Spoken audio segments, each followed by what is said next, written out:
Bonjour à toutes et à tous, bienvenue pour un nouvel épisode de Retour au stand, saison 2023, épisode 3, Grand Prix d'Australie. Et on a des choses à dire, mesdames et messieurs, parce que ce Grand Prix d'Australie, cette troisième manche de la saison 2023 a été complètement folle. Pour celles et ceux qui se sont réveillés à 7 heures du matin, vous ne êtes pas réveillés pour rien. Et les 444 000 spectateurs du circuit d'Albert Park, eh bien, en ont eu pour leur grade, puisque ce Grand Prix restera mémorable. Il y aura des conséquences peut-être après pour le reste de la saison, ou en tout cas dans les mémoires, après un Grand Prix chaotique, on peut le dire, et complètement fou.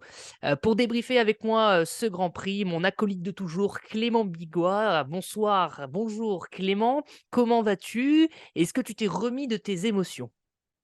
Salut mon cher Quentin, bonjour à tous. C'était pas mal, c'était vraiment très très bien. On se dit quand même en mettant le réveil à 7h moins le quart, 7h moins 20 que ça pique un peu. Mais finalement, on a eu du gros spectacle sur la piste, des choses un petit peu dangereuses, des inquiétudes, des performances étonnantes, du combat sur la piste, et c'est ça le plus important. Et une Red Bull, certes, qui a gagné, mais qui n'a pas été impérial tout au long du week-end. Donc, c'est un Grand Prix porteur d'espoir pour ce qui est du suspense. Jusqu'à la fin de saison, j'étais très inquiet après Bahreïn et après Jeddah. Je retrouve un petit peu d'espoir sur le combat que va nous apporter les prochains Grands Prix.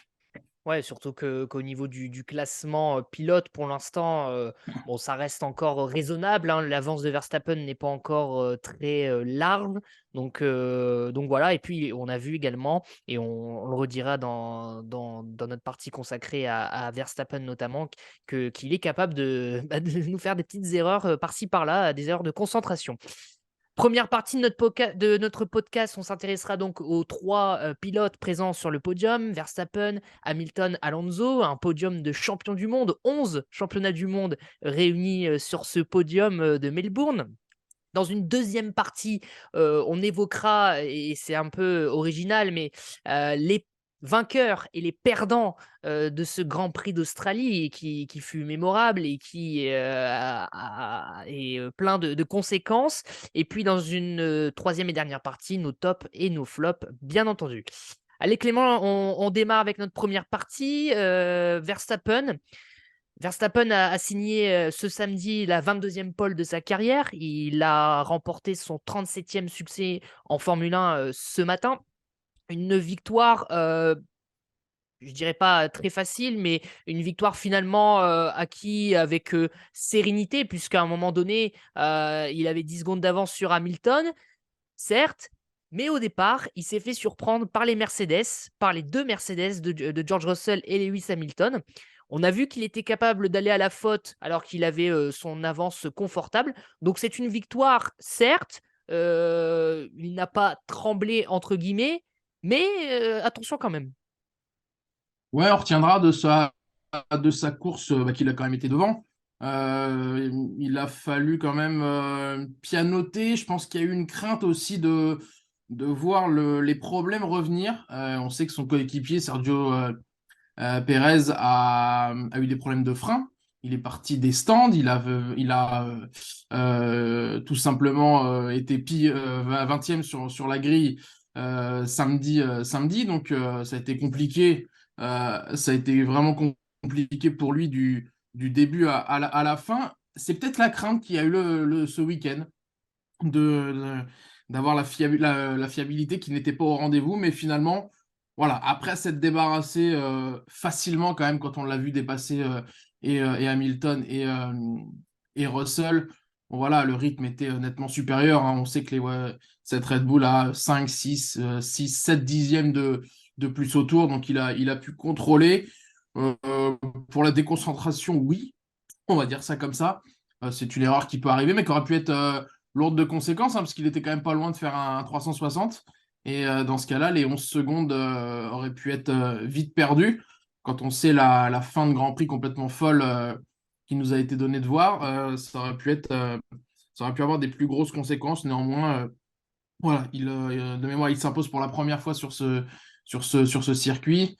c'est fait, hein, c'est un homme de record. On le sait que cocher toutes les cases, les 20, 22, 23, 25, je sais pas combien de grands prix différents il va pouvoir disputer, mais il veut tous les avoir. Donc voilà, une victoire facile. 3 sur 3 pour Red Bull, c'est ce qu'on retient.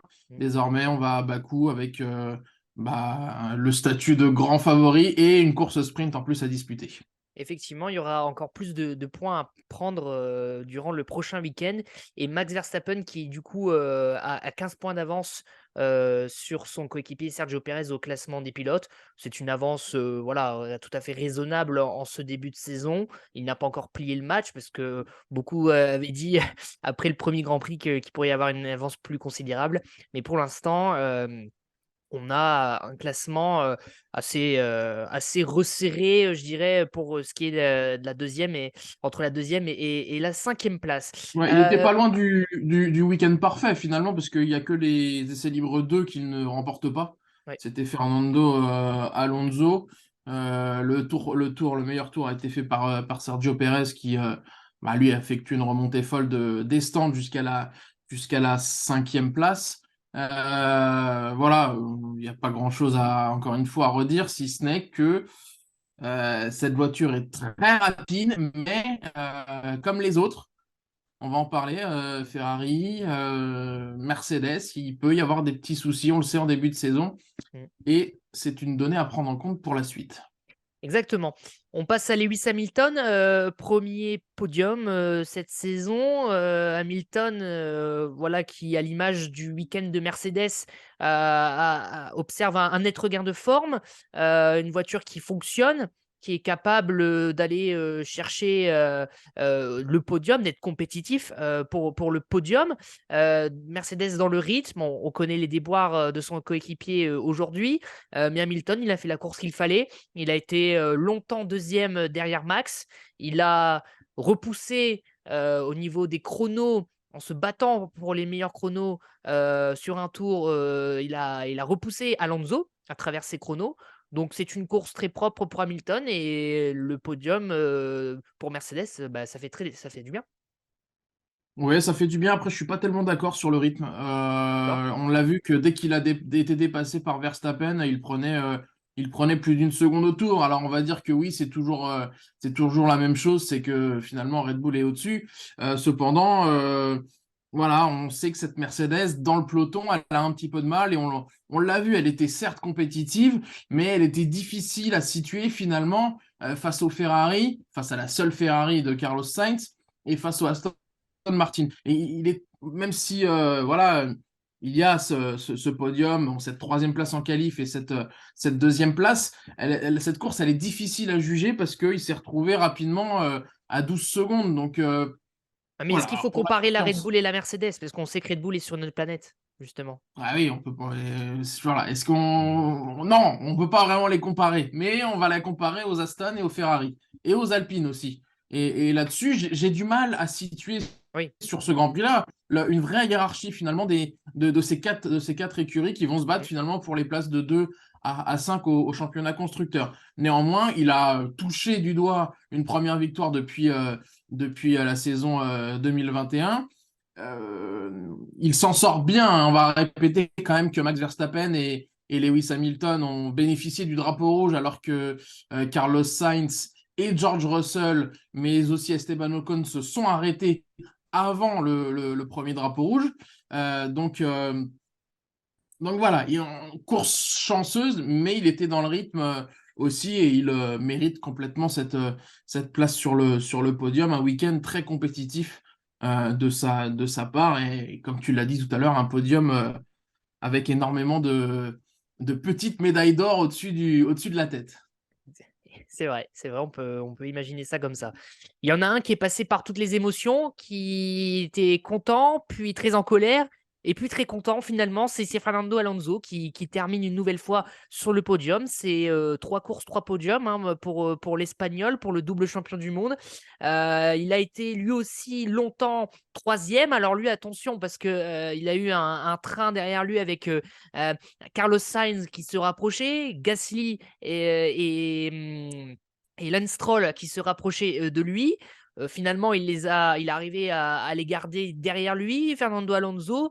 Ça revient à ce que tu dis, il y a du mal on a du mal à établir une hiérarchie ce soir entre les Aston, les Mercedes, les Ferrari et les Alpines. En tout cas, Fernando Alonso, toujours une course très solide. Bon, il a levé le pied de temps à autre, mais quand il fallait accélérer, il a accéléré et finalement, il se retrouve troisième. Alors, il y a eu peut-être ce frisson à la dernière, dans les derniers instants du Grand Prix avec ce dernier drapeau rouge, ce crash. Il a failli nous faire un 360 bien plus important qu'on ne le pensait. Finalement, il est replacé, repêché à la troisième place. Il s'en sort bien, les Aston s'en sortent bien, mais les Aston sont toujours compétitifs in fine. Oui, voilà, c'est bien résumé. Je le pensais capable de remonter sur Lewis Hamilton. Ok. Il avait un rythme assez impressionnant. On le voyait reprendre 2-3 dixièmes au tour. Puis il y a eu cette virtual safety car après l'abandon de George Russell. Et comme si ça avait un petit peu cassé le rythme de cette Aston Martin, on l'a vu repartir à 2-3 secondes. Alors c'était peut-être volontaire pour ne pas cramer trop de pneus parce que finalement on n'avait pas de recul sur l'utilisation des pneus hard qui n'ont pas été utilisés, où il n'y a pas eu de long relais finalement de tout le week-end.